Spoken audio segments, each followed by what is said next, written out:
얼마 정도 하면 돼요? 이게 충분해서 충분이라는 게 2시간? 그 안쪽으로 해주시면 정말 조절이 잘 되신 것 같아요. 아, 네. 전체적으로 잘 이렇게 충분히 해주셔야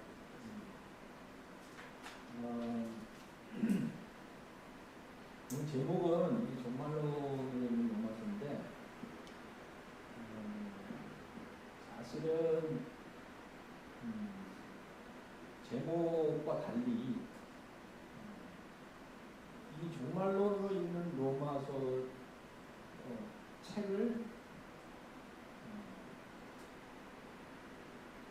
쓰게 된 어떤 이유, 이 부분 더 중요할 수도 있어요. 그걸 알고 책을 읽어야 좀 더 의미가 가까이 다가올 수가 있는데 그 부분을 조금 더 다루려고 해요. 그래서 나중에 책은 나오면 여러분들 보시면 디테일은 책에 다 있기 때문에 근데 왜 이런 제목을 썼느냐 그 이유를 설명해 드리고 그 짧은 시간 안에는 조금 더 의미가 있지 않을까 싶어요. 일단 종말론적 로마서예요. 원제목은 영어는 이제 바울의 종말론 해놓고 부제가 이제 로마서 이렇게 있죠. 이 책은 나왔어요 지금 미국에서. 근데 아직 한글로 번역은 안 됐습니다. 제가 이제 무명의 저자이기 때문에 이렇게 한국에서 출판사에서 이런 책을 굳이 써가면서 번역을 이렇게 선뜻 하려고 하지 않기 때문에 한국에서는 이제 얼마가 걸릴지 모르겠어요. 번역서로 나올 때까지 얼마나 걸릴지 모르겠지만 미국에서는 제가 영어로 썼는데 이게 이제 지금 하고 있는 제2기 중국 교회 신학 교육이기 때문에 중국말로는 지금 벌써 번역이 됐어요. 그래서 중국 쪽에서는 좀 빨리 나옵니다. 중국에는 워낙 책이 없으니까 이런 거 나오면 너무 막 목말라 하고 배고파요. 한국은 워낙 책이 많고 그렇기 때문에 그렇게 아쉽지 않은 거예요. 한국은 이 책들에 대해서 아쉬워하지 않으니까 워낙 많으니까 중국은 막 아쉬워하니까 금방 번역이 근데 왜 이런 제목으로 썼느냐? 그러니까 이 제목이 시사하는 게 뭐예요? 로마서에 종말론이 있다 아닙니까? 이 제목이 시사하는 거는. 그러면 왜 이런 제목을 썼을까? 그 말은 전에는 뭐예요? 종말론이 없다 라고 생각을 했기 때문에 로마서에는 구원론이 있는데 종말론은 없다 라고 보통 학자들이 신학자들이 그렇게 믿고 있었기 때문에 만약에 보편적으로 로마서 안에 종말론이 있다고 그렇게 알려져 있으면 굳이 또 하나의 이런 제목으로 쓸 필요가 없겠죠. 근데 보편적으로 지금 로마서에는 그렇게 바울의 종말론이 명시적으로 되어 있지 않다라고 이제 인식이 되어 있기 때문에 제가 이번에 좀 일종의 도발적인 약간 그런 의미로서 책을 쓴 거예요. 있다. 있다. 근데 그 있다라는 말을 이제 제가 주장을 하기 위해서는 근거가 있어야 되잖아요. 그리고 그 있다라는 그 주장을 어디에 근거해서 그러면 제가 그런 주장을 했느냐. 사실 이 부분이 더 중요해요. 그냥 그 부분을 알고 나면 그 다음에 나머지는 풀어나가는 거예요. 풀어나가는 거기 때문에 그거는 풀어나가는 거는 보면 그 흐름을 쭉 보면 알 수 있는 건데 저자가 도대체 왜 이런 시각으로 그 로마서를 읽기를 원했는지 그 이유를 설명드리는 게 더 중요할 것 같다는 시간적으로. 그래서 이제 제가 이 책을 쓰면서 제일 많이 참고한 책이 두 권이 있어요. 어떻게 보면 세 권이라고 볼 수 있는데 그 세 권이 전부 그 데하르스 보스라고 하는 그 신학자가 쓴 책이에요. 그게 뭐냐면 첫째 하나는 성경신학이라는 책이 있어요. 성경신. 그다음 또 하나는 바울의 종말론이라는 책이 있어요. 그리고 또 하나는 구약의 종말론이라는 책이 있어요.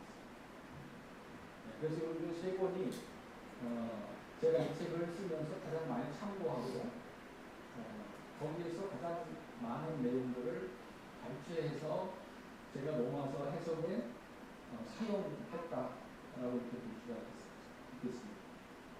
근데 그 중에서 저는 그 딱 한 가지만 좀 여러분들이 소개를 해드리려고 해요. 딱 한 가지. 많은 얘기를 하면 또 이게 막 가지를 쳐야 되니까 딱 한 가지만 소개해드리려고 해요. 그게 뭐냐면 부속적 플러스라는 그런 용어가 있어요. 부속적 플러스.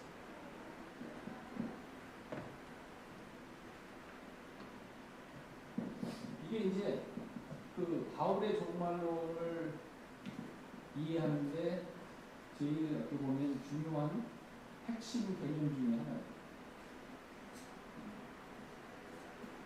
부속적 플러스.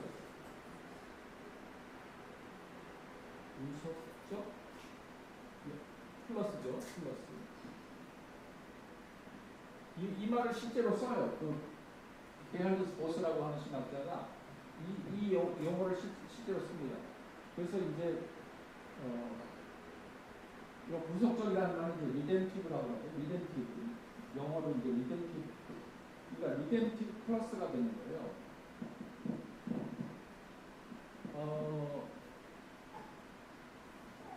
이게 뭐냐 도대체. 그리고 왜 이게 중요하냐. 이제 이 설명을 좀 오늘 드리려고.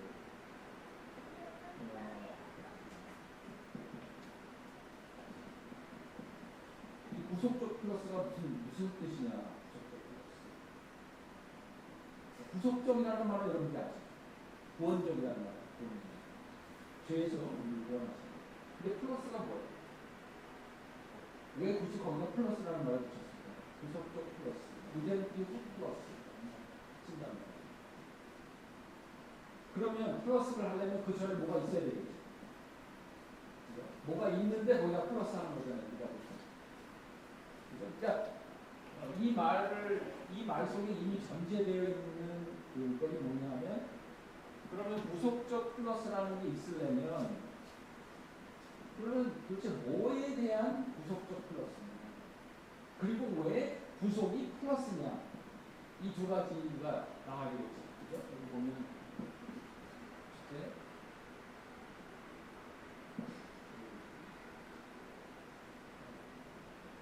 뭐에 대한 플러스입니다. 그죠? 그리고 왜 구속이, 구원이, 이게 구원이죠. 구원이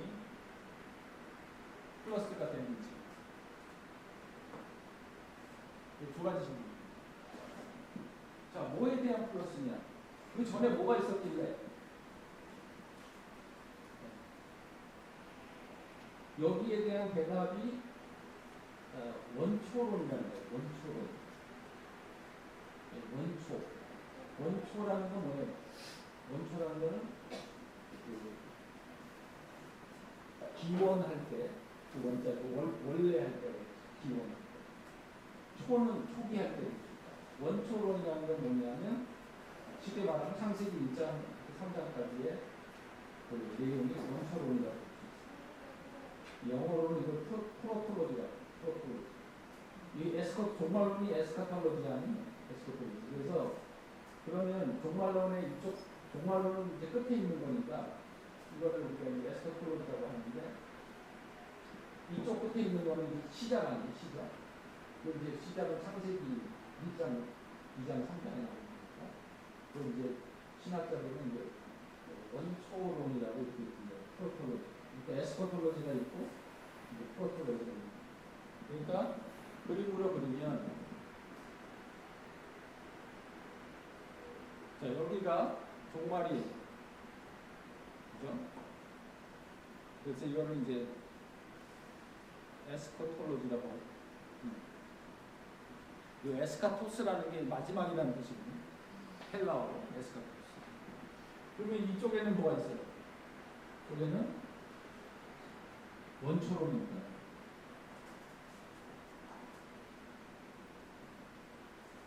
그래서 이거를 프로톨로지다.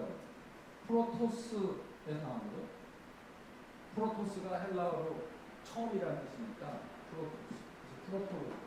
이거는 정말로는 에스카토스, 프로토스.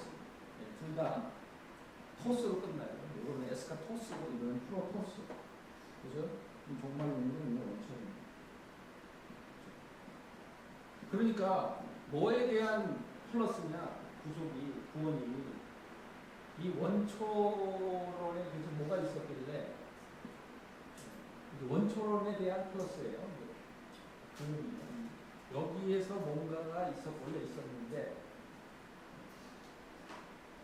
그거에 대한 플러스다. 그러니까 구속 예수 그리스도를 통해서 우리가 구원받은 것은 이 원초론에서 원래 있었던 목적이 있으니까요. 목적. 하나님이 창조하신 목적이 창조하신 목적이 있었는데 목적이 있었을 거 아니에요. 그 목적이 여기 목적이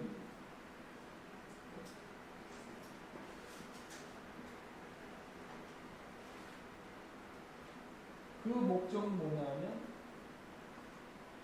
하나님의 영광.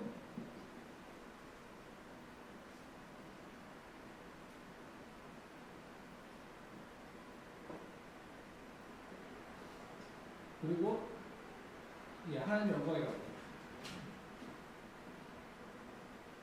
그래서 이제 바울이 로마서 3장 23절에 보면 모든 사람이 범죄하였으므로 하나님의 영광이 이르십니다.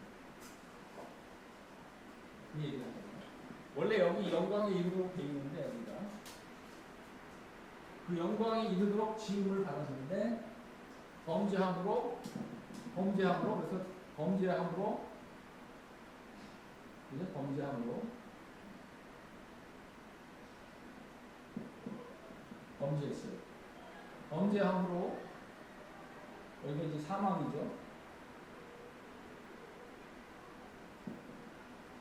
이 영광에 이르지 못했다. 근데 그러니까 그 로마서 그 말씀이 굉장히 중요한 말씀이에요. 3, 4, 2편들이 범죄함으로 사망에 이르게 됐다라고 말을 해도 괜찮아요. 틀린 게 아니에요. 범죄함으로 사망에 이르게 됐다. 근데 바울이 그렇게 말을 안 하고 초점을 위로 올려요. 아래로 내리지 않고 모든 사람이 범죄함으로 사망에 이르게 됐다라고 말을 해도 되는데 그게 이게 사실인데 초점을 아래로 내리지 않고 위로 올린다고. 하나님의 영광에 이르지 못. 영광에 이르도록 지음받았는데 범죄함으로 인해서 여기에 이르지 못했다. 그러니까 바울의 그 시선이 여기에 가 있다는 걸 볼 수 있습니다. 심지어 죄를 이야기하면서도 이 아래를 보지 않고 위를 지금 보게 합니다. 그러니까 원초론이라는 건 뭐냐면 여기에서 지음을 받았는데 아담이 여기서 지음을 받았는데 이게 아담이에요.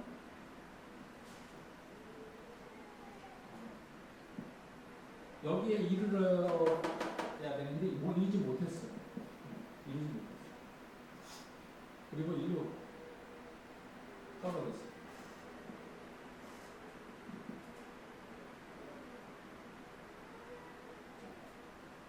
그러니까 이 원초론을 잘 이해해야 그 다음에 이제 나오는 모든 그 내레티브가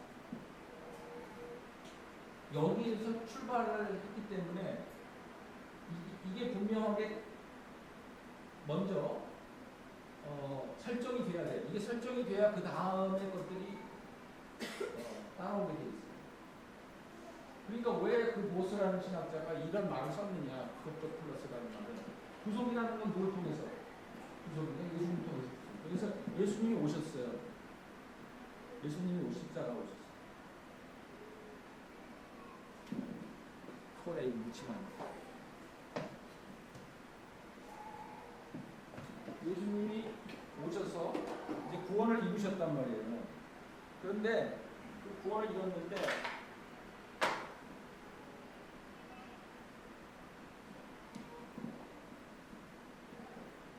구원을 이루시고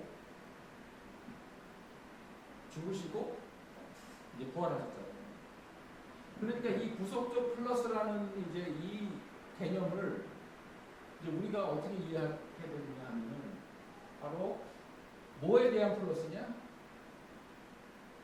이 원천원에 대한 플러스다. 여기에서 이런 일들이 있었다. 그리고 이런 목적이 있었다. 근데 여기에 달아들지 못하고 범죄하고 사망에 이르게 됐다. 심판에 이르게 됐다. 심판이죠. 그런데 예수님이 오셨어. 예수님이 오시고 요걸 이렇게 이제 그려보겠습니다. 예수님이 오셨어요. 그리고 예수님 십자가에 죽으시고 이제 부활하셨어요.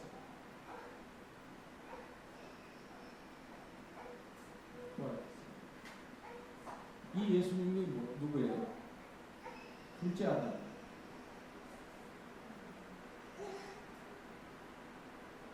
여기 첫째 아담이 있잖아요.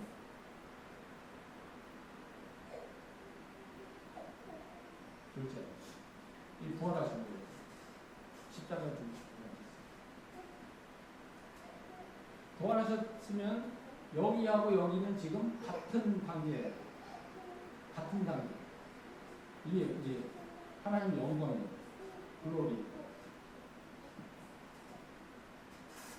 예수님이 글로리 영광 들어가신 부활하시고. 영광이 들어가시고. 자, 그러면 이 구속적 뭐에 대한 플러스냐 했을 때 우리가 아까 얘기한 것처럼 이 창세기에 나오는 이 창조 하나님이 창조하신 그 목적이 원래 이거였는데 예수님이 그 창조하신 목적을 부활하심을 통해서 둘째 아담으로서 성취하신 거예요. 그러니까 아담이 원래 여기 가야 되는데 못 갔기 때문에 둘째 아담이 오셔서 여기에 들어가셨어. 부활로. 근데 아담하고 첫째 아담하고 둘째 아담의 그 차이점은 뭐냐면 둘째 아담은 이 밑에가 없었던 거예요. 이 아래 부분, 이 부분이 없었어요.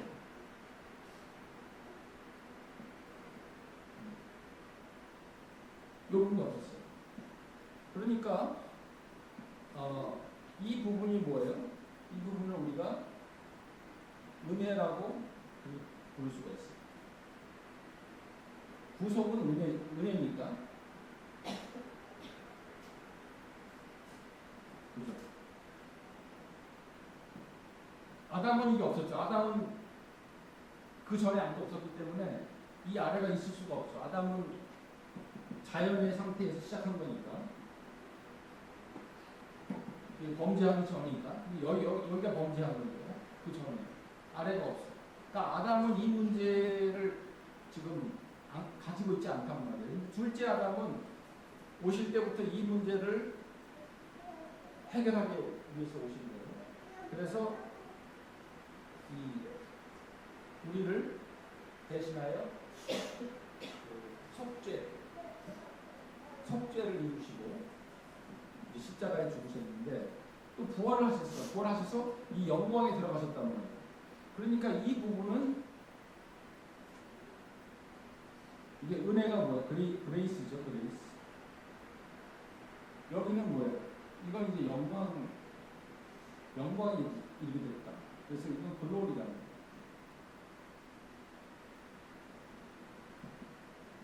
그러니까 구속적 플러스라는 이 말이 무슨 뜻이냐면 결국은 이제 이 그림을 통해서 보면은 바로 이 부분이에요. 영광에 들어간 거는 여기 아담이 처음에 영광에 이르지 못했는데 예수님 영광에 이르게 하셨어. 둘째 아담, 우리 인류를 우리를 대신해서 둘째 아담으로 오셔서 율법의 저주를 받으시고 그 다음에 율법의 요구에 전부 다 순종하시고 율법의 저주도 받고 율법의 요구도 다 이루시고 그리고 둘째 아담으로 영광에 들어가시고 그런데 들어가셨는데 왜 플러스라고 부르냐? 밑에 플러스, 요게 플러스입니다. 그러니까 글로리에 들어가셨는데 그 글로리에 그레이스가 더해진 거예요. 그래서 여기는 글로리 플러스 그레이스.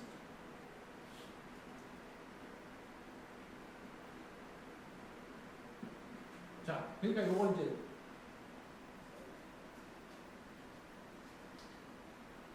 1번에 대한 대답이 그거예요. 뭐에 대한 플러스냐? 결국은 이 원초론에서 아담이 이루지 못한 그 하나님의 영광에 예수님 이루셨는데 그냥 이루신 게 아니라 하나님의 아들이라는 분이 신이죠. 하나님의 아들이 신이에요. 그 신이 육신을 입고 인간으로 오셔서 우리를 위해서, 저와 여러분을 위해서 인간으로서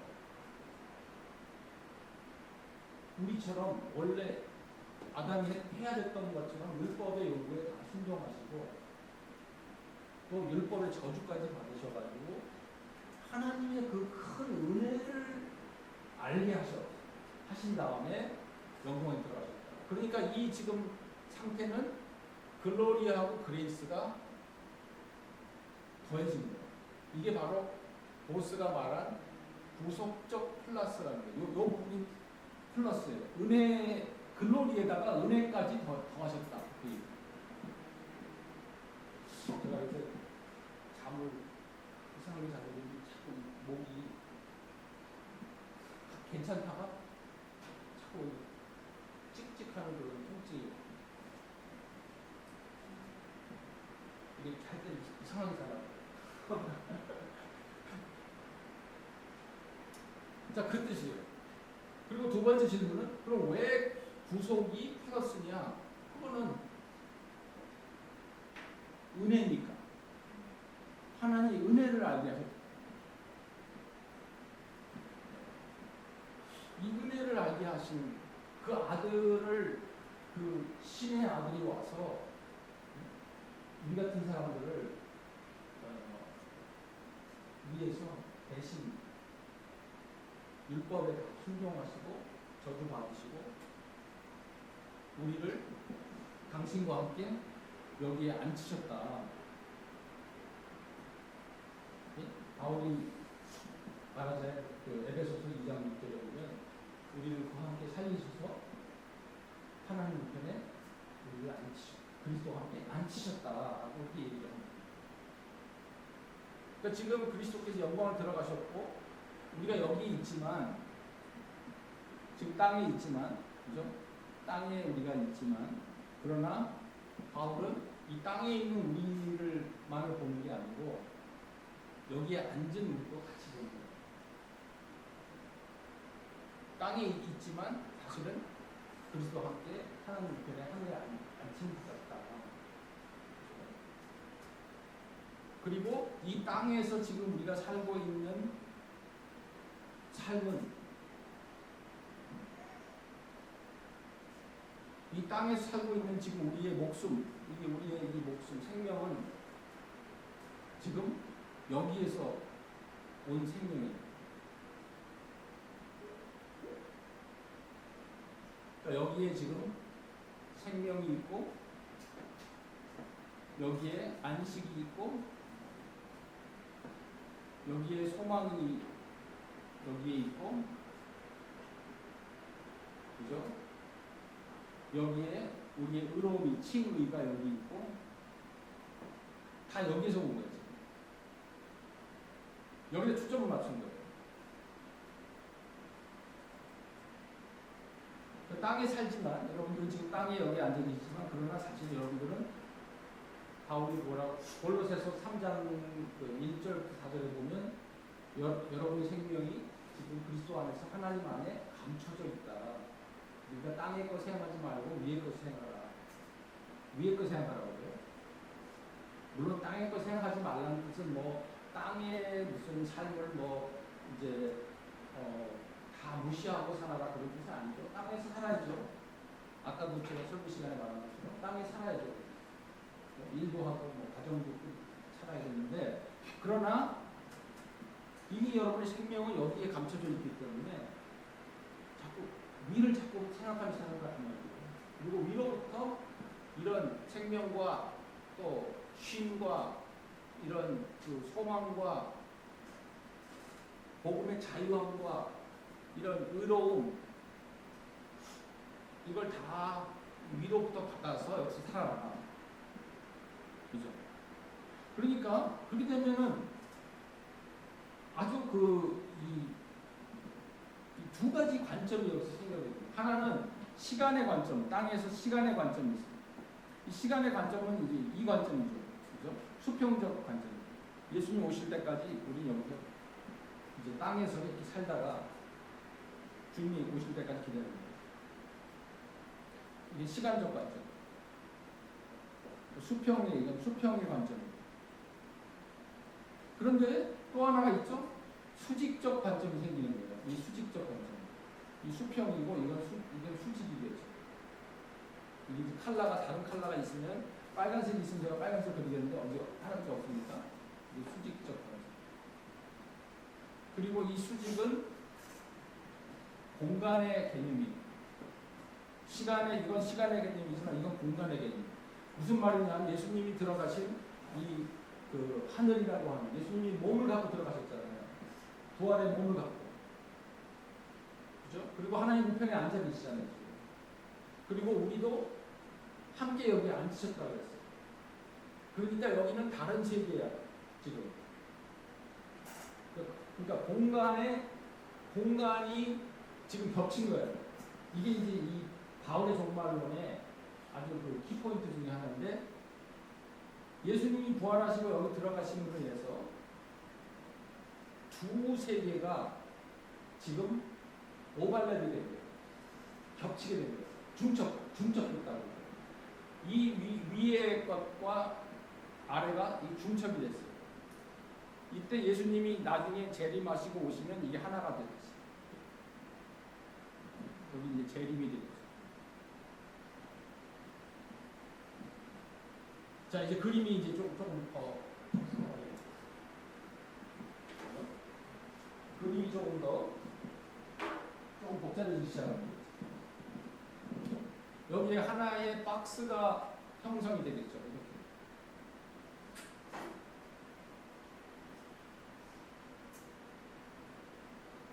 박스가 형성이 돼요.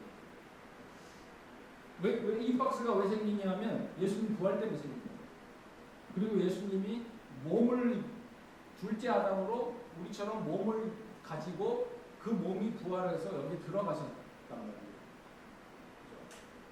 그 세계는 우리가 이제 보이지 않는 세계, 안 보이는 세계. 그러나 예수님 분명히 올라가셨어요. 그리고 바울의 눈에는 우리도 예수님과 함께 여기에 이미 안침 받았다고 해요. 그리고 바울에게 있어서 이 공간은 너무나 중요한 공간이에요. 왜냐하면 이 공간에서 모든 게 나와요.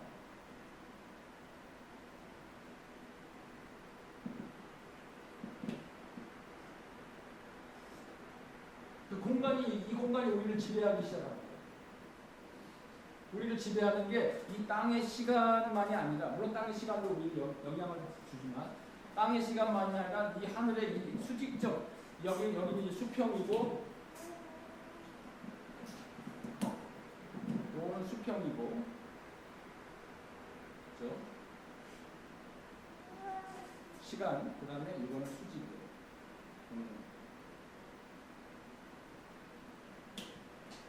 그래서 이 박스가 이게 형성이 돼요. 그리고 마지막에 이제 예수님 재림하신 우리는 이제 여기에 가게 됩니다.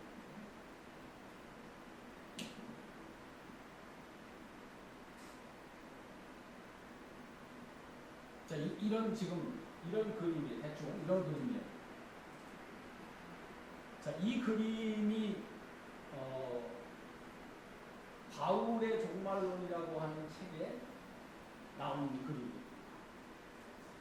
그 책을 썼어요. 이분이 그 보스라고 하는 벌써 100년 가까이 됐겠죠. 그 책이 그 1세기에 하나 나올까 말까 하는 책이라고 그렇게 불려지는 책이에요. 1세기에 한 권 나올까 말까 하는 책. 그러니까 저는 제가 로마서를 쓴 거는 이제 그거예요. 아까 제가 처음에 서론에서 말씀드린 것처럼 보통은 신학자들이 로마서에 종말론은 없다라고 해요.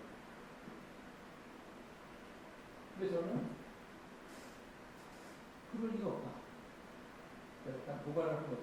그럴 리가 없다. 만약에 바울의 종말론이라는 게 있다면, 바울의 종말론, 그러니까 바울의 서신 전체에 들어있는 종말론이라는 게 있다면, 이미 있다는 게 증명이 됐어요. 이제 그 책을 통해서. 그리고 이런 구조가 이미 다 그 증명이 된 거예요. 이제 확인됐어요. 그렇다면 제가 이제 주장하는 건 뭐냐면, 뭐 신학자들이 뭐라고 하건 말건 저는 이걸 굳게 믿고, 이 구조를 굳게 믿고, 바울이 쓴 서신 중에 로마서는 그래도 상당히 비중 있는 서신인데, 그러면 그 바울이 쓴 비중 있는 로마서 안에 종말론이 없을 리가 없다 라고 가설을 세워놓고 제가 이제 연구를 한 거예요. 가설을 세운 거예요. 근데 이제 근거 있는 가설이죠. 여러분 가설도 이제 근거가 없으면 안 돼요. 근거가 좀 있어야 되죠. 어느 정도 확립된 뭐 바탕이 있어야 그다음에 가설을 세우고 사람들이 그렇지. 그래도 나름 그럴 만한 근거가 있어라고 해야 이게 또 먹히잖아요. 근데 아무것도 없는데 혼자 막 내가 엉뚱한 소리를 하면 그건 이제 학계에서는 거짓도 못하다. 그리고 약간 이제 특산이 이제 혼자 뭐 이상한 걸 주장하는 사람이 있거든요. 이게 이제 그렇게 할 수는 없는 거고. 그래서 제가 이제 이런 구조를 가지고 로마서를 조명을 한 거예요. 이거 조명을 해가지고 어떻게 로마서 1장부터 16장까지 쭉 제가 보면서 그 안에서 이 구조에 부합한 내용들이 있는지 없는지를 찾아본 거예요. 어쨌든 아무도 안 한 거니까. 그러니까 아무도 안 한 거니까 좀 틀려도 괜찮아요, 사실. 아무도 안 한 거는 시도한 거잖아, 실험한 거잖아. 그러니까 이단으로 가면 안 되지. 그렇지만 종말론이라는 거 이제 그런 관점을 봤을 때 아무도 시도 안 해본 거잖아요. 그러니까 그러면 나는 이런 구조가 있다는 걸 믿고 그리고 이미 확립이 됐고 증명된 거니까 그걸 로마서에다가 적용해서 그럼 로마서 안에 과연 이런 문제 없다 했을 때 제가 봤을 때 너무 많다 이거. 너무 많아. 이 원초론도 있고요. 로마서 안에 1장부터 나와요. 원초론이. 로마서 1장부터 바울이 얘기해요. 하나님이 이 세상을 창조하셨는데 인간이라는 존재가 하나님을 영원롭게도 안 하고 감사하지도 않았어요. 그게 이제 원초론의 얘기죠. 아까 로마서 3장 23절로 나와요. 모든 사람이 범죄했는데 하나님 영광이 있고 하나님을 영원롭게 하고 감사하도록 지음받은 인간이 하나님을 영원롭게 안 하고 감사하시더라. 이게 출발이에요. 로마서 1장에서 출발점으로 나와요. 그게 여기서부터 이게 있는 거예요. 저는 딱 봤을 때 이게 보여요. 이게. 그리고 그 다음에 쭉 가면 이게 나와요. 그리스도와 연합이 나온다니까. 특히 6장 같은 건 아주 확실하게 그리스도와 연합을 이야기해요. 우리가 그리스도와 함께 죽고 또 함께 그 세례를 통해서 그리스도와 죽음에 참여하고 또 부활에 참여했다. 그러니까 너희는 죄에 대해서 죽었고 하나님에 대해서 살았다. 바울이 얘기한다는 말 있잖아요.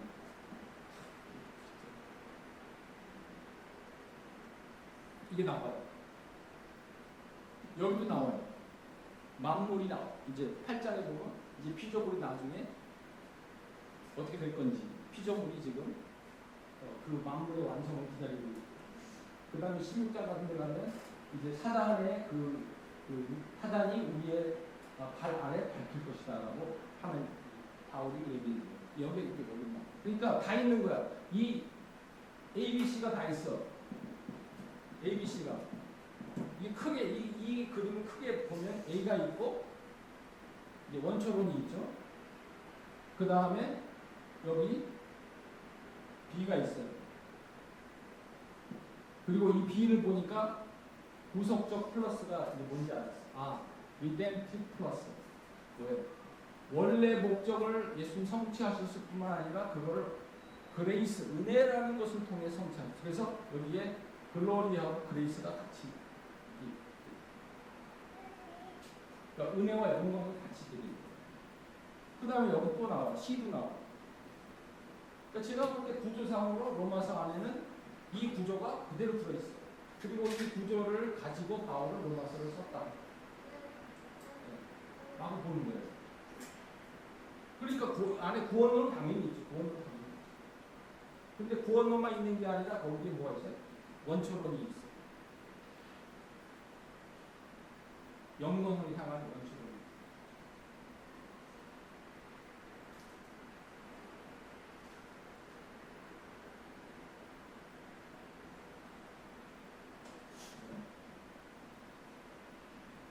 자, 이제 반응을 나중에 조금 책이 나온 지 얼마 안 됐으니까 이제 뭐라고 하는지도 이제 기다려 봐야 되는데 아마 뭐 유명한 신학자들은 별 반응이 없을 거예요.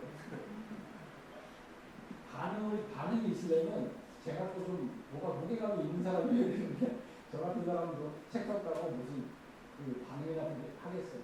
반응 안 하죠. 원래 이 고수들은 강사 가만히 보고 있겠죠. 그냥 뭐 아직은 뭐 나온 지 한 2달밖에 안 됐는데. 자, 그런데 그러니까 결국은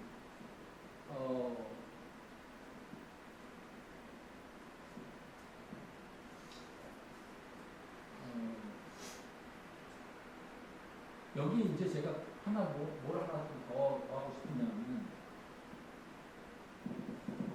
요 관계를 조금 더 보고 싶은 거예요. 요 관계. 이게 언약 관계거든요.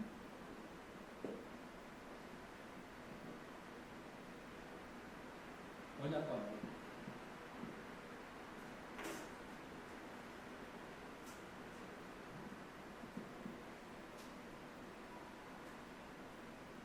그러니까 언약이라는 요게 굉장히 중요한 거예요. 이 언약 관계는 바로 이 영광으로 가기 위한 일종의 어떤 그 관계를 하나님이 이제 언약으로 이 관계를 맺으셨어요. 그러니까 아담을 하나님이 시험한 게 아니고 사실은 언약을 한 거예요. 시험한 거나 언약한 거 달라요. 여러분 시험은 나쁜 거예요. 그죠? 뭐 나쁜 거라 해서 좀 중립적인 거예요. 시험 보는 거잖아요. 뭐 학교 가서 시험 보는 거예요. 시험 보는 거 좋아하는 사람 있냐? 저는 다 싫어하죠. 시험 받기를 좋아하는 사람은 거의 없어요. 그러니까 나쁜 시험도 있지만 그냥 보통 시험은 너 어떻게 하나 보자 하는 약간 중립적이지만 그냥 테스트 해보는 거예요. 사실은 별로 기분이 안 좋고 테스트. 뭐 하나님이 그냥 심심해가지고 아담을 지어놓고 테스트를 해보려고 아담을 지었을까? 그건 아닐까. 그래서 이 개혁주의 신학자들은 애초부터 이 관계를 테스트의 관계로 보지 않아요. 그래서 웨스민스터 신앙고백을 보면 그 언약이라고 이해한 거예요. 이 관계를 테스트한 관계가 아니에요. 그 많은 사람들이 그렇게 질문하잖아요. 왜 하나님이 아담을 테스트해가지고, 왜 하나님이 멀쩡히 가만히 있는 아담 갖다가 시험해가지고 죄에 빠지게 했냐. 아예 처음부터 그런 거 없었으면 죄에 안 빠졌을 거 아니에요. 뭐 이런 식으로 이제 질문을 하는 사람도 있잖아요. 그거는 시작부터 테스트로 봤기 때문에 그런 거죠. 그러니까 우리가 창세기를 이해할 때 하나님이 단지 아담을 시험한 걸만 보면 이게 문제가 아닙니다. 이런 그림이 나오기가 어려워요. 테스트 했는데 테스트에 떨어졌어. 시험에. 그죠? 그러니까 떨어진 거야. 그럼 이거밖에 없죠. 밑에 아래. 아담이 있었는데 테스트했어. 그죠? 테스트했는데 시험에 떨어졌어. 떨어져서 여기 있다가 나중에 예수님이 오셔가지고 오케이 나 대신 예수님이 시험을 통과하셔서 내가 구원받게 됐어. 그러면 구원받은 다음에 여기 나왔어. 이 위로 올라왔어. 그러면 이 위에 거는 말할 필요가 없는 거예요. 애당초 시작을 아래에서 여기서부터 했거든. 여기는 없었거든. 만약에 언약도 없고 이것도 없고 그러면 하나님이 그냥 시험한 것밖에 없잖아요. 시험한 거. 시험했는데 떨어졌는데 예수님 오셔가지고 다시 붙었어. 예수님이 내 대신 붙었어. 그러니까 나도 예수님 때문에 여기서 나왔어. 나왔으니까 이제 다시 천국에 들어갈 때까지 여기서 기다리면 되는 거예요. 그죠? 기다리는 거예요. 그러니까 이 위에는 이 수직적인 부분은 전혀 별로 그렇게 큰 의미가 없는 거죠. 원래 테스트였는데 테스트 떨어졌으니까 예수님 모셔서 붙어서 여기 나와서 구원받고 나는 나중에 천국 가면 돼. 그죠? 그거예요. 그죠? 이 글로리니 그레이스니 이런 거 구속적 플러스니 이런 거 다 별로 여기에 언급할 필요가 없는 거예요. 왜? 시험으로 시작했으니까. 테스트로. 그러니까 성경을 우리가 해석할 때 애당초 처음에 이 원초론 자체가 테스트로 선악과를 테스트로 보면 이 그림이 아래쪽밖에 없는 거예요. 사실 이 위쪽은 다 지워버렸고 그리고 예수 잘 믿고 구원받다가 나중에 천국 들어가면 그뿐이에요. 다른 건 얘기할 게 없어요. 여기서 땅에서도 아주 복을 누리고 잘 살다가 나중에 천국 가면 되는 거죠. 긴 얘기할 필요 뭐가 있어요? 그냥 이거죠. 이렇게 해가지고 이렇게 하는 거죠. 그런데 우리가 알다시피 웨스민스터 신앙고백서를 보면 우리 개혁주의 우리 선배들이 그렇게 이해를 안 했다는 거예요. 이 원초론을 그렇게 이해를 안 했다. 시험으로 보지를 않았다는 거예요.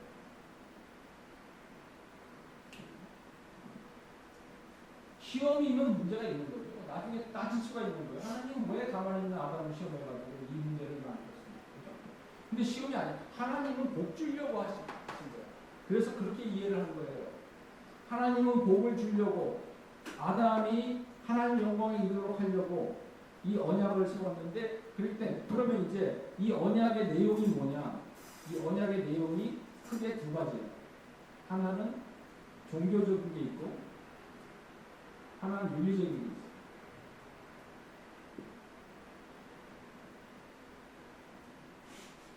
이 종교적인 게 뭐예요? 지금 우리가 말하는 종교 그런 의미가 아니고 옛날의 의미로서 종교적이라는 것은 경건에 가까워. 경건. 이건 경건에 가까워. 지금 우리가 말하는 종교 그게 아니에요. 경건에 다시 말하는 이건 뭐냐면 하나님을 즐거워하는 거예요. 하나님을 5장에 보면 이 말이 나와요. 하나님을 즐거워한다. 하나님의 영광을 바라고 즐거워. 그 다음에 하나님을 즐거워. 5장 2절에 나오고 5장 12절에 나와요. 그러니까 로마서는 구원만 얘기한 게 아니고 그 구원의 목적까지 얘기했어요. 이런 거 다 놓치는 거야. 로마서에는 구원론만 있다고 그렇게 주장을 하면 이런 거 다 놓쳐. 그냥 지나가 버려요. 그리고 우리가 믿음으로 그렇게 됐다. 그것만 딱 얘기해. 근데 아니야. 바울은 로마서 5장에 우리가 믿음으로 그렇게 됐으니까 그 다음에 뭐예요? 하나님의 영광을 바라고 즐거워하라. 하나님과 화목했으니까 이제 하나님을 즐거워하라. 이게 종교적인 거예요. 우리는 하나님의 형상으로 지음받았기 때문에 종교성이 있는 거예요. 우리 안에. 그러니까 하나님을 떠나 살 수 없는 게 이제 그런 거예요. 종교성이라는 게 하나님을 예배하고 하나님을 떠날 수가 없고 하나님을 즐거워하도록 지음받은 거예요. 이 부분이. 이게 언약 안에 들어있어요. 그러니까 당연히 여기에 있으면 하나님 즐거워하라고 바울이 말을 한 거죠. 로마서 5장 2절 11절에 보면 즐거워하라고 합니다. 그 다음에 이건 뭐예요? 하나님에 대한 순종입니다.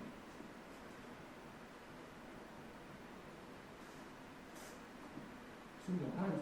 그래서 이거는 이제 선악과로서 여기에 이 윤리적인 하나님에 대한 순종을 이 선악과를 통해서 하나님이 요구하신 거고, 그 다음에 생명나무를 통해서 이 하나님을 즐거워하는 생명나무는 영생이니까 영생이라는 건 뭐예요? 영원히 사는 게 영생은 영원히 사는 게 아니에요. 그게 핵심이 아니에요. 영생은 하나님을 즐거워하는 거다. 그렇기 때문에 이거는 이 생명나무는 바로 이 부분을 이야기합니다. 이게 이제 구약의 종말론이라고 하는 책에 나와요. 아까 제가 얘기했죠. 제가 세 권을 제일 많이 참조했다고. 성경신학, 바울의 종말론, 그 다음에 구약의 종말론. 이게 구약의 종말론이 다 나옵니다. 그러니까 이 언약의 내용이 뭐였냐 그러면 바로 이거였어요. 이 두 가지였어요. 그런데 이게 또 로마서 1장하고 일치해요. 바울이 로마서 1장 끝에 그러면 범죄할 인간들이 하는 짓거리가 뭐냐? 딱 두 가지로 얘기하는. 하나는 우상 숭배하고 하나는 도덕적 타락이에요. 또 딱 두 가지로 바울이 정리해요. 이게 딱 뭐예요? 이거죠 뭐. 하나님을 즐거워하지 않으면 뭘 즐거워해요? 우상을 즐거워하는. 우상을 예배하는 거고. 그 다음에 하나님이 순종 안 하면 이제 도덕적으로 자기를 순종하니까 자기 멋대로 살고 싶은 대로 사니까 결국 도덕적인 타락으로 가게 됩니다. 그러니까 로마서 1장에 이게 다 나온다니까 그냥 그대로 그걸 제가 지금 책에서 다 이제 설명을 했어요.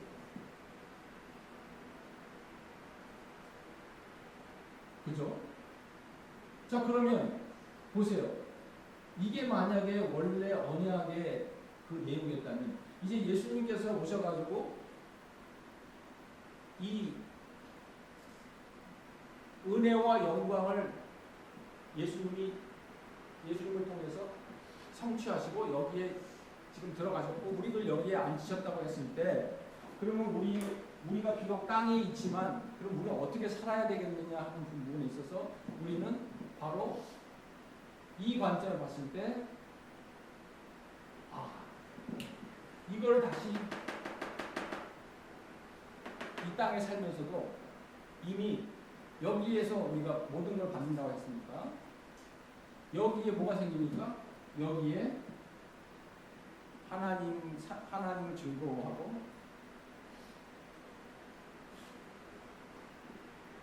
그 다음에 하나님께 순종하는 게 여기 들어갑니다. 원래 이게 언약의 그 관계였으니까 이제 예수님 안에서 우리는 구원을 받았을 뿐만 아니라 어떻게 살아야 되느냐 했을 때 이 원초론에 의해서 우리 자신을 봐야 되는 거예요.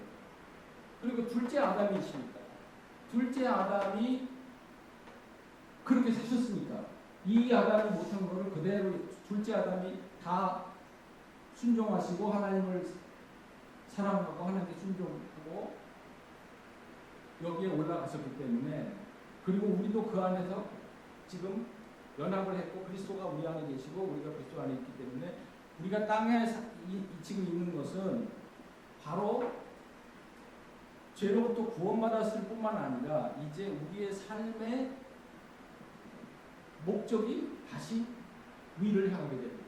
이거죠. 하나님을 즐거워하고 또 하나님께 순종하는 것이 우리에게 기쁨이 됩니다. 그러니까 구원이라는 건 뭐예요? 아까 얘기했잖아요. 플러스. 뭐에 대한 플러스? 여기에 대한 플러스. 영광에 이르렀어. 이 아담이 둘째 아담이 영광에 이르렀어. 그리고 우리가 둘째 아담 안에 지금 들어갔어. 그리고 이 둘째 아담이 우리 안에서 지금 살아계십니다. 예수님이 우리 안에 바울이 말하고 그리스도가 내 안에 살아계십니다. 그럼 살아계셔 뭐 하는 거예요, 그분이? 그분이 우리 안에 살아계셔 뭐해? 이거죠, 뭐. 하나님 즐거워하도록 만들고 하나님 순종하도록 만들고. 이 종교적인 부분과 이 윤리적인 부분이 우리 안에 살아계신 그리스도께서 성령님을 통해서 우리가 점점 그리스도의 형상으로 닮아가도록 하신다. 이게 로마서 8장 28절 나오는 겁니다. 그리스도의 형상을 닮아가는.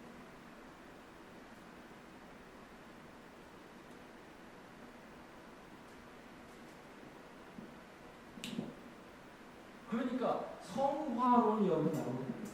근데 이 성화론이 단지 우리가 이렇게 됐으니까 그 다음에 거꾸로 살아야 된다 하고 하는 그 우리가 보통 말하는 그 구원의 서정, 그 어떤 처음에 중생이 있고 그 다음에 중생 다음에 또 믿음이 있고 그 다음에 이렇게 되고 그 다음에 거꾸로 되고 영화가 된다는 그 논리적인 그런 구원의 설명이 여기서는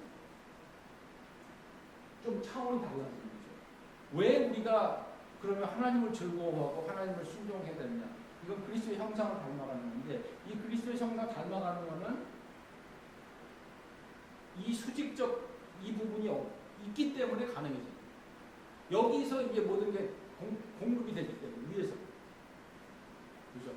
이게 바로 종말론이 우리에게 가져다주는 엄청난 파워, 어떤 이 밑에서 받는 게 아니고, 이 밑에는 없어. 이런 거 받는 능력이 없어. 이 위에서 받는 거예요. 생명도, 안식도, 소망도, 의로움도 다 위에서 받아. 그래서 그리스도의 형상을 닮아가는데, 그 닮아간 이유는 뭐냐면 원래 이 관계 때문에. 그래서 하나님을 영화롭게 하고 우리는 하나님을 즐거워. 의무가 아니에요. 이거. 의무가 아니고 이건 언약. 부부 사이가 언약을 하는 이유가 그것 때문에 그런 거예요. 부부를 의무로만 설명을 못 하잖아요. 부부관계. 왜 부부관계를 언약관계로 설명하냐? 그 안에는 의무가 있지만 의무 위에 또 뭐가 있어요? 즐거움이. 그 즐거움이 없으면 완전히 이건 율법주의 의무가 되는 거예요. 근데 의무로 부부 생활하는 거는 그건 불행이잖아요. 의무는 당연히 따라와야 돼. 근데 그 의무 위 더 높은 게 있어. 그게 뭐야? 언약이에요. 그래서 이 언약이라는 거는 여기서 시작이 됩니다.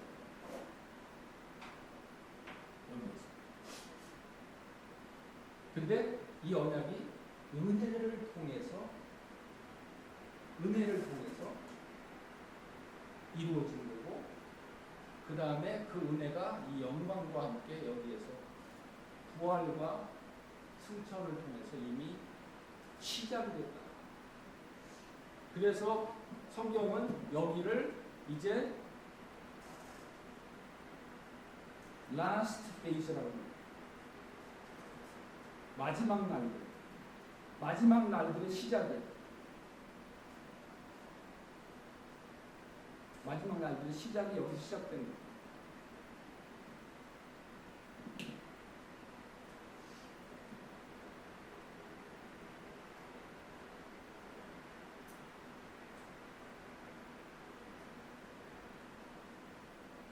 그러니까 신학자들이 왜 로마서에 종말론이 없다고 주장을 했냐면 그 주장을 한 신학자들은 종말론이라는 것을 다 여기에서만 본 거예요.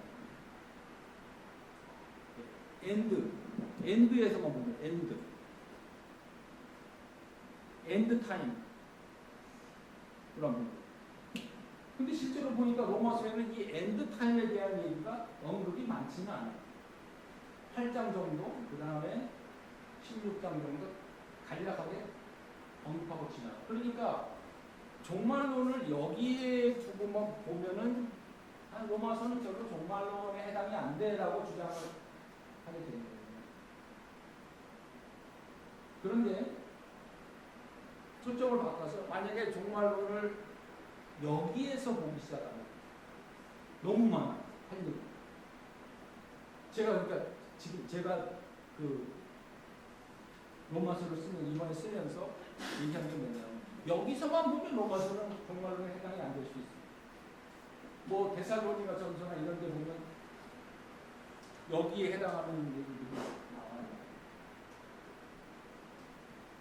근데 만약에 여기를 놓고 본다고 하면 그리고 실제 우리가 지금 살아가는 지금 우리의 지금 이 땅에서의 현실은 사실은 아직 여기는 아니고 여기에서 봐야 되는 부분이에요.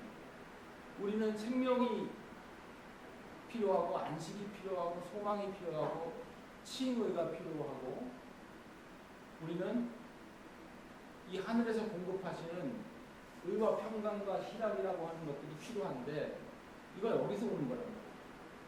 그리고 실제로 하나님을 즐거워하고 하나님을 예배하는 것이 여기에서 이미 땅에서 막 미리 맛보기 시작합니다. 천국을 미리 맛보는 거예요. 우리가 예배드리는 천국을 미리 맛보는 거예요. 그 천국을 미리 맛보니까 이 세상 사람과 다르게 사는 거예요. 달라질 수밖에 없죠. 여기 속한 사람이니까. 달라질 수밖에 없어요. 모든 게 달라져. 아까도 제가 그 설교 시간에 말한 거죠. 이제 말씀으로 모든 걸 보게 되면 모든 게 달라져. 그리스도의 주권, 그리스도께서 통치하시는 걸로 보기 때문에 모든 게 그리스도 죽게 하든 해야 돼. 밥 먹을 때 죽게 하든, 일할 때 죽게 하든, 집에서도 죽게 하든, 모든 걸 다 죽게 하든 하는 거에 이제 달라질 수밖에 없어요. 하나님께 통일되는 거예요. 모아지는 거예요. 삶이 모든 게 여기로 모아지는 거예요. 그러면서 물론 시간적인 이 수평에서는 우리가 아직은 가운데 얘기했어요. 겉사람은 후패한다. 그 뭐예요? 겉사람은 계속 늙어가고 또 병도 걸리고 또 아프기도 하고 저도 점점 조금 몸이 계속 여기 막 이제 막 아프기 시작해요. 옛날 같지가 않아요. 어쩔 수 없어요. 바울이 얘기해서 겉사람은 일로 가면서 후패해. 그러나 속사람은 날로서 여기는 그러니까 우리는 이 속사람이 겉사람을 이겨야 돼요. 이길 수밖에 없어.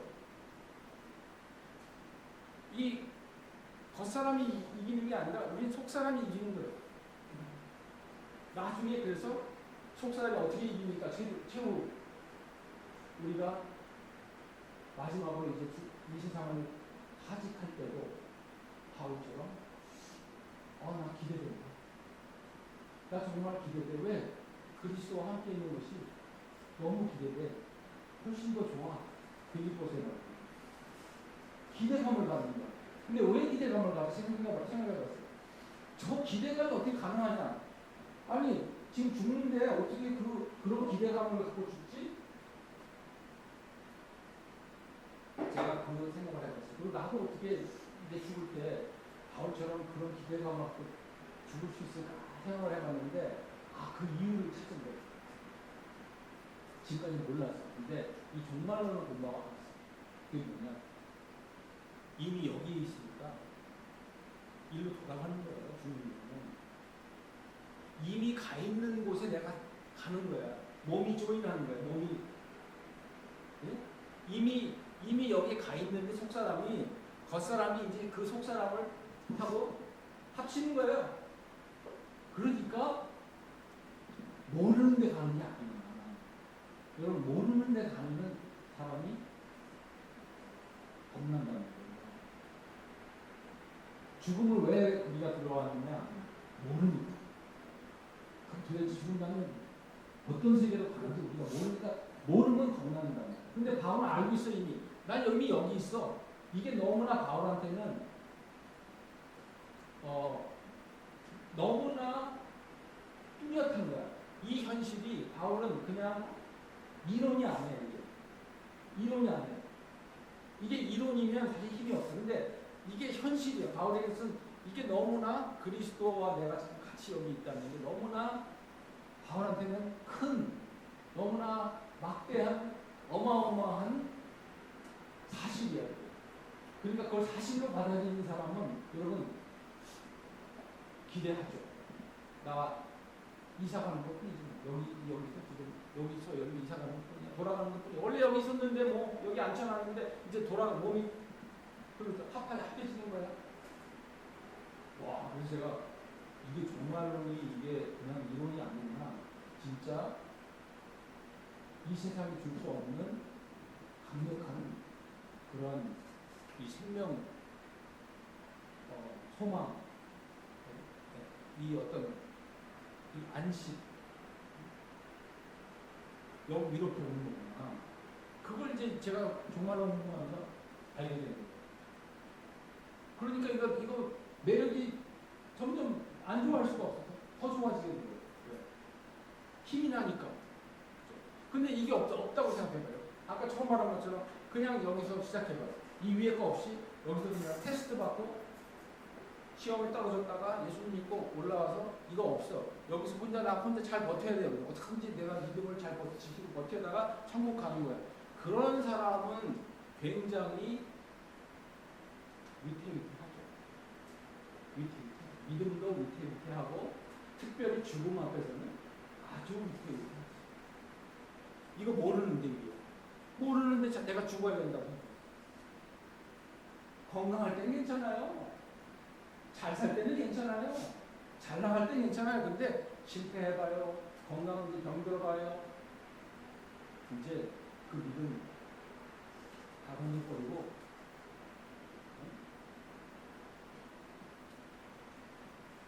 감당 못하는 거예요. 이걸 감당하려면요. 여기 이게 있어야 돼. 위에가. 근데 이게 위에 없는 사람은 이거 겉사람이 후패하면서 감당 못해 나중에. 그러니까 자꾸 원망하게 되고 세상을 비관하게 되고 사람들을 자꾸 정죄하게 되고 나이 들면 점점 더 심해져요. 여러분.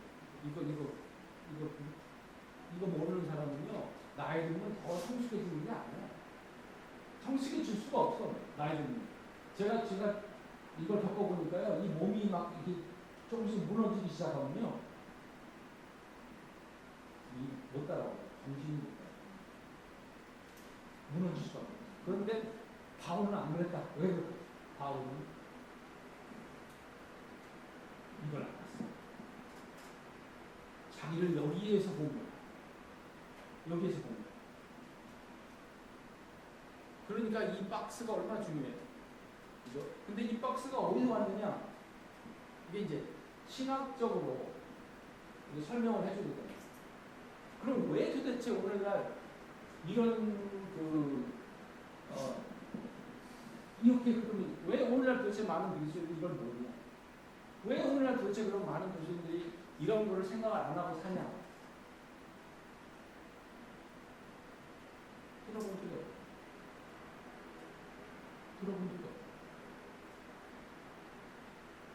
주로 들어본 게 그거죠.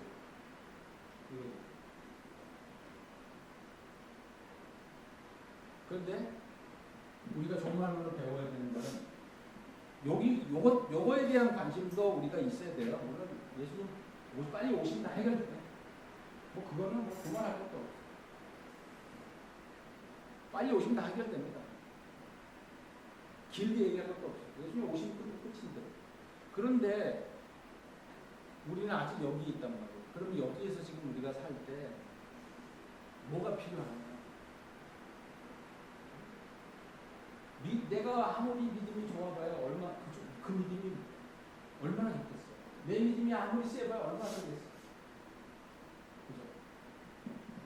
이 위에 영원한 것이 더 튼튼한 하나님 나라가 딱 받쳐주고 있어야 내가 흔들려도 헛되없지. 이게 안 받쳐주면 내가 여기서 아무리 혼자 영성을 개발하고 뭐 경건한 생활을 하고 아무리 해도 겉사람이 후퇴하는 점점 약해지면서 흔들거린다는 거예요.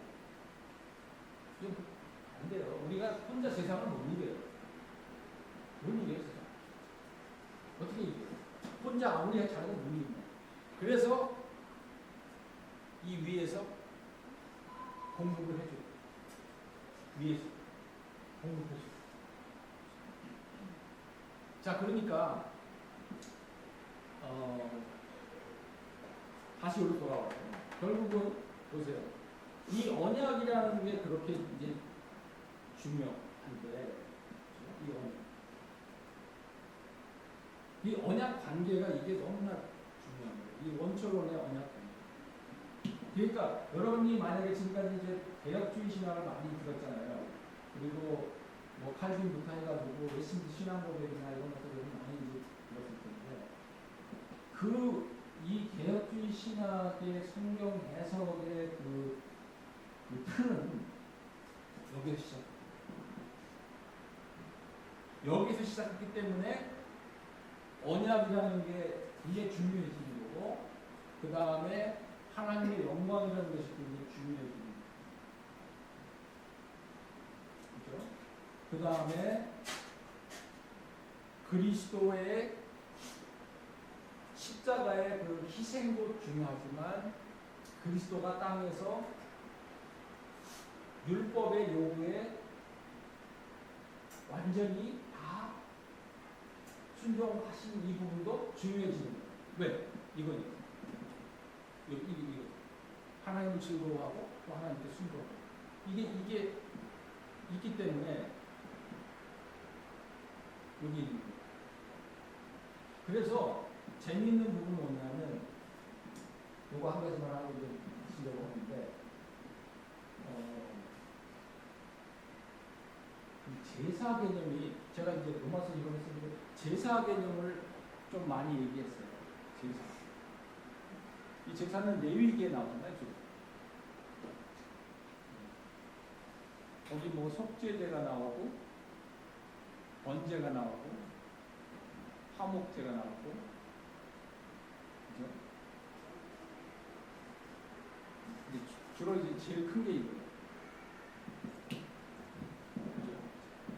이 속죄제는 우리가 알다시피 이거는 속죄를 위한 거고, 번제와 이 화목제는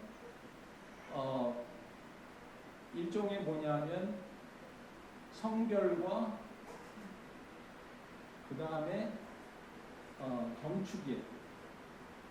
셀레브레이션. 그러니까 구별. 이건 주로 속죄를 위한 거고, 쉽게 얘기하면 이거는 칭의에 관련된 거고, 이거는 성화에 관련된 거고, 그 다음에 윤리.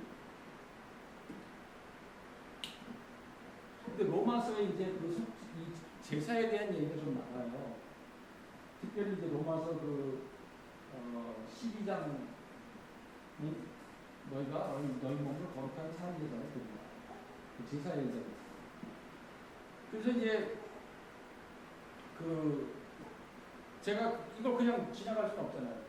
제사 얘기. 근데 이 제사 얘기가 성경신학이라고 하는 책에서 그 보스 그분이 이 제사 얘기를 굉장히 자세히 다뤄요.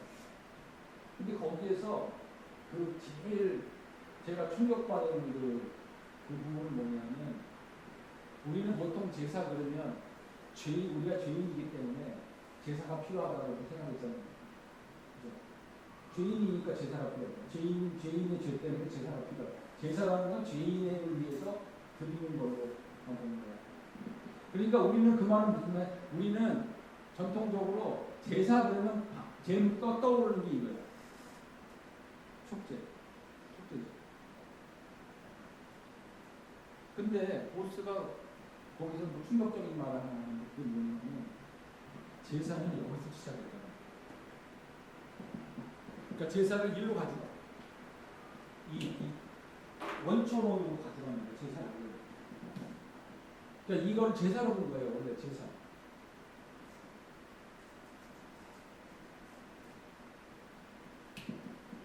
그러니까 제사를 어떻게 정의를 하냐면 제사는 우리 생명을 하나님께 선물로 드리는 것입니다. 제사의 정의가 뭐냐? 나의 생명을 하나님께 선물로, 기프트로 드리는 것을 제사로 정의를 해요. 그러니까 여기서 시작한 거야. 이 언약 관계를 제사로 본 거예요. 이 디아토스 보스라는 분이. 그러니까 타락하고 난 다음에는 우리가 이제 죄 때문에 하나님께 생명을 제사로 선물로 드릴 수가 없어요. 이제 우리는 자격이 없어 그걸. 그렇기 때문에 우리는 다른 분이 죄 없는 분이 오셔서 우리 대신 이 제사를 드려줘야만 우리가 하나님께 나올 수 있다는 거. 단지 그 차이지. 그 차이지. 본래 제사라는 것은 뭐냐면 성경에서 말하는 제사라는 것은 바로 이 언약 관계 속에 있는 종교적, 윤리적 이 부분을 포함하는 포괄적인 개념이다. 이렇게 얘기합니다. 그러니까 다시 말해서 하나님이 우리를 창조하셨을 때 우리 인간은 왜 창조를 받았느냐? 왜 우리는 태어나게 됐느냐? 하나님이 원하시는 게 도대체 뭐냐? 우리한테 인간으로서 원하시는 게 뭐냐? 우리 각자에게 내가 인간으로 하나님 나한테 원하시는 게 뭐냐? 내 생명을 하나님께 선물로. 물론 지금 우리는 직접은 못해. 죄 때문에. 직접 드릴 자격이 없어. 그러니까 예수님이 오셔야 됐고 예수님께서 우리 속죄제를 대신해서 드렸어야 돼. 그러면 이제 예수님 안에서 우리가 우리 생명을 하나님께 선물로 드릴 수 있는 자리에 가게 되는 거예요. 드디어. 그러니까 거룩한 너희 몸을 거룩한 산제사로 드리라는 게 여기 산제사의 개념이 여기서 출발을 하게 되는 거예요. 로마서 12장 1절. 산제사.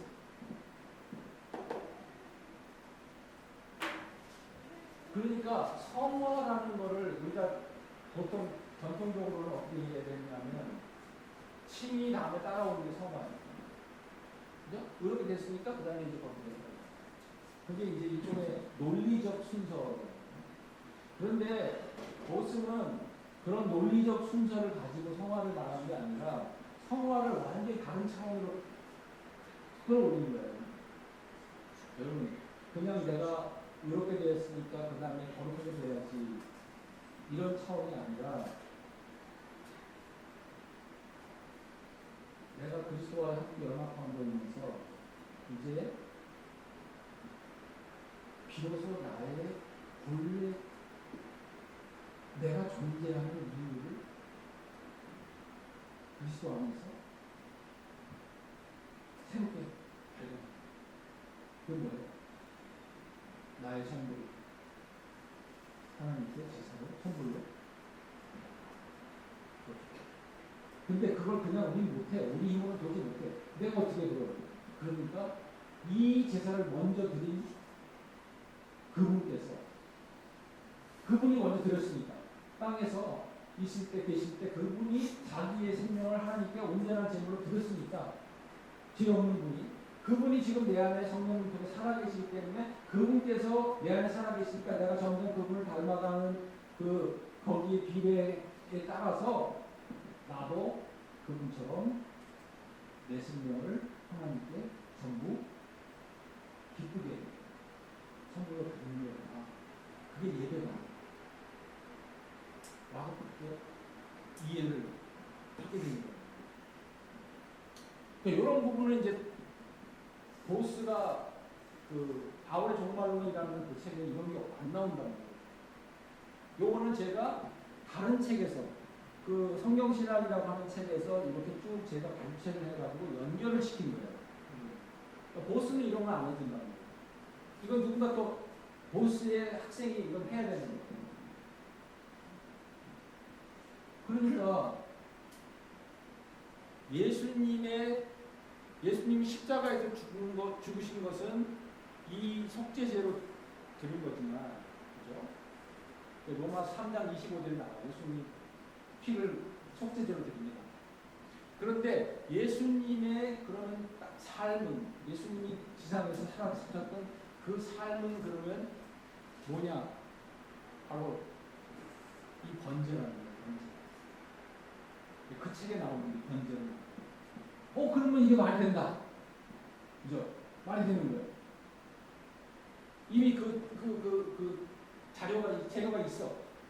예수님은 자기의 목숨을 십자가에 드렸고, 속죄제로. 그 다음에 예수님 지상에서 이 언약을, 아담이 성취하지 못한 언약을, 바로 이 부분, 하나님 즐거워하고 하나님께 순종하는 이 삶을 드렸어. 근데 그걸 그게 바로 번제가 그 이스라엘 백성들에게 주었던 상징이었다는 거예요. 번제를 드리면서 이스라엘 백성들은 앞으로 오신 예수 그리스도께서 거룩한 자기 몸, 자기 생명을 하나님께 그 선물로 드리는 그 삶을 미리 상징하고 예표했던 것이 바로 번제다. 이렇게 설명을 하는 거예요. 보스가. 그 성경신학에서. 근데 그걸 제가 한 번도 누가 연결을 시켜준 적이 없잖아요. 그래서 제가 연결을 시킨 거예요. 로마서 12장 1절 말씀 가지고, 그러므로 너희가 이제 너희 몸을 하나님 거룩한 상태, 그리고 이것을 너희가 그대로 합당한 예배다. 자, 그러니까 그러면 우리가 우리 몸을 산제사로 드린다는 건 뭐야? 결국 번제로 드린다. 화목제로 드린다. 근데 그러니까 이제 여기에 거룩함, 이 성별, 이 자신을 성별하고, 그 다음에 경축, 셀레브레이션, 즐거워하는 거죠. 화목제는 먹는 거니까. 화목제만 먹을 수 있어요. 화목제는 아주 특이한 화목제가, 결국 그 6월절이 화목제인데, 6월절 그 제사가 화목제만 먹을 수가 있어요. 그 짐승의 그 살고기를 다 드린 다음에, 이거 다 드리고 속죄제 드리고 번제 드린 다음에 남은 거 화목제로 먹어 잔치를 할 수가 있어요. 그게 일종의 셀레브레이션. 그러니까 그럼 우리가 어떻게 이 땅에 살면서 지금 번제가 되고 또 이 화목제를 셀레브레이션을 할 수가 있느냐? 여기에 그런 게 있습니다. 이 예수님께서 우리 안에 지금 들어와서 살아계신 바울이야. 이제 내가 사는 게 아니라 내 안에 그리스도가 사십니다. 그러니까 우리가 앞으로 하는 모든 이 땅에서의 그 삶은 바로 제사로 드립니다. 하나님께 선물로 드립니다. 여러분, 이거는 차원이 다릅니다. 이거는 윤리적, 도덕적인 게 아니라, 왜 여러분 그동안 이 성화라는 게 그렇게 힘들게만 느껴지고 또 짐으로 느껴지고 그냥 필요는 하지만 그렇게 뭐 즐겁다는 생각이 약간 의무적인 이런 느낌을 주었던 것인데, 이걸 배우고 난 다음에 이 성화가 완전히 도덕적 그 영역에서 종교적 영역으로 바뀐 거예요. 셀레브레이션으로 바뀐 거예요. 내 생명을 하나님께 선물로 드립니다. 선물로 드립니다. 그건 너무나 그건 도덕적으로 설명할 수가 없는 거예요. 그냥 생명을 드리는 거예요. 정말. 그러니까 그렇게 이제 이해하고 여기를 보는 거예요. 그러니까 구원이 완전히 달라. 이 구원의 이 색깔이 달라지는 거예요. 그냥 우리가 죄사함 받고 천국 갈 때까지 버티는 게 아니고 이 구원이라는 것이 여기에서 너무나 풍성해지고 그 다음에 이 공간적인 것이 더해지면서 우리 다른 세계가 우리 안에 들어온 거예요. 미래가 우리 안에 들어온 거예요. 이 미래가 들어온 거예요, 우리 안에. 그 영생이 우리 안에 있습니다. 영생이 들어온 거예요. 미래가 들어온 거예요. 그러니까 이게 너무나 뭐라고 할까? 미래로 겉사람으로 볼 때는 현재에서 미래로 가고 있는데 이 위를 보면 미래가 현재로 왔어요. 여러분이 그런 존재. 여러분이 가진 구원이 그런 일. 여러분 안에 있는 그 하나님 나라가 그런 나라. 그냥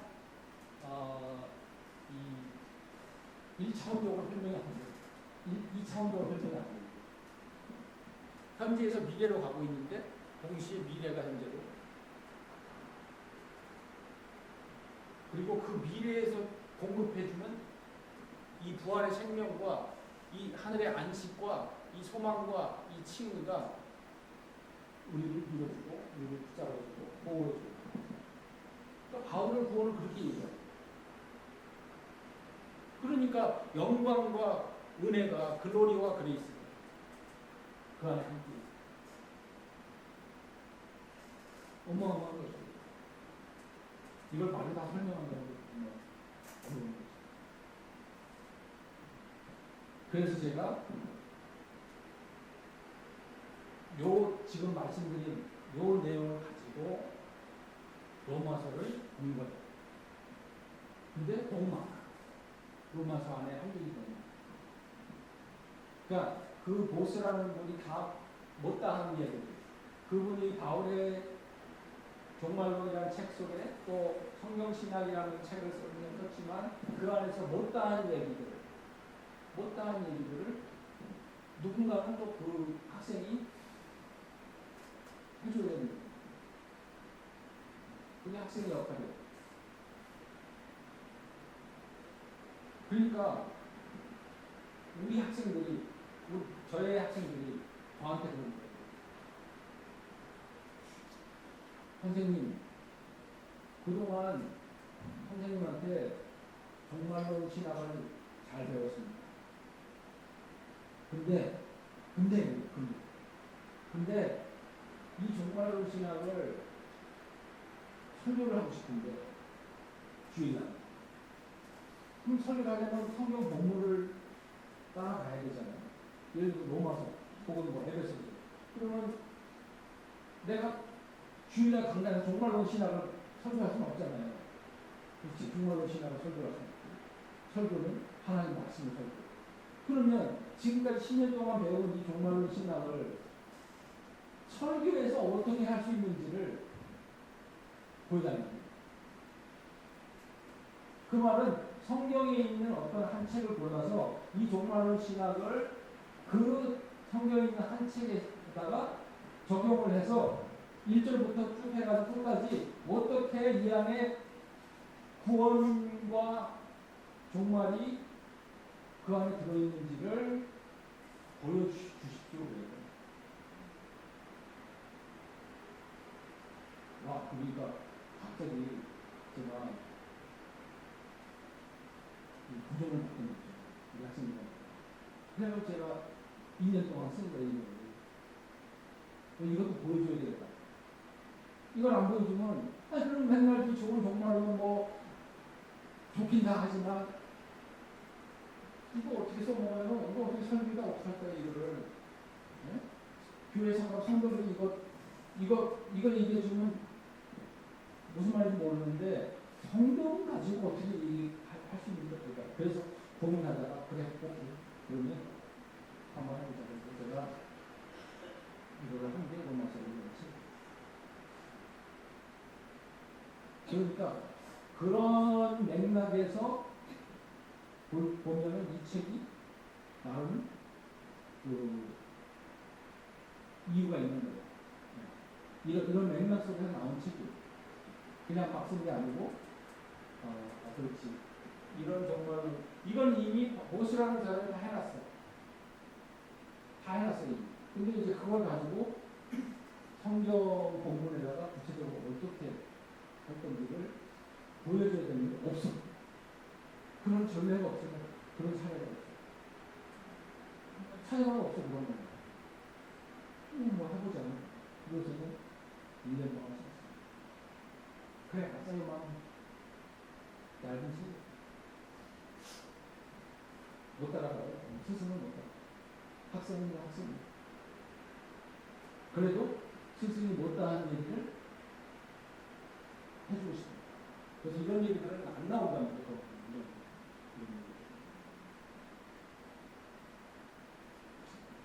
자, 이렇게 이제 들으시고 나중에 이 책이 한글로 나오면 그때 보시면 그때 그 얘기구나. 그러니까 잊어버리지 마시고 잘 기록해 두셨다가 책 나오면 그때 잘 읽어보시고. 예, 오늘 여기까지 하겠습니다. 예.